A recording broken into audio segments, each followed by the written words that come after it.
আর আমি হিন্দু হলেও সেই রাসূলকে আমি স্মরণ করি। তিনি মহান, তিনি মহান, তিনি মহান। তিনিই পারেন এই বিশ্ব ব্রহ্মাণ্ডের আলোক।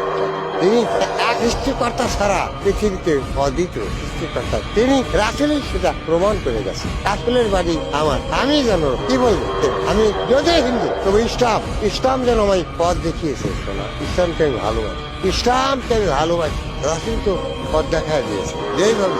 বাহ, তাই আমি সুখী, আমি অনেক সুখী। রাসূলই মহান, এই বিশ্ব ব্রহ্মাণ্ডের মহান সেটা হচ্ছে রাসূল, মহানবী। তিনি হযরত মুহাম্মদ সাল্লাল্লাহু আলাইহি ওয়াসাল্লাম। যতই হিন্দু হয়েছে না, ইসলামকে আমি ভক্তি করি। আরেকটা ইসলামের সুবিধা আমরা কি শুনতে পারি আপনার? নবী মোর সোনার খনি, নবী নাম জপে যে জন, সেই তো যোদাহানের ধ্বনি। নবী মোর পরশমণি, নবী মোর পরশমণি, নবী মোর সোনার খনি, নবী নাম জপে যে জন, সেই তো দোজাহানের ধ্বনি।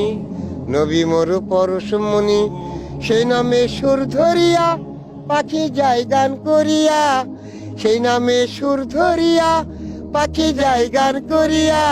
ওই নামে মজনু হইল, ওই নামে মজনু হইল মওলায় আমার কাদের গনি। নবী মোর পরশমণি, নবী মোর সোনার খনি, নবী নাম জপে যে জন, সেই তো দোজাহানের ধ্বনি। নবী মোর পরশমণি।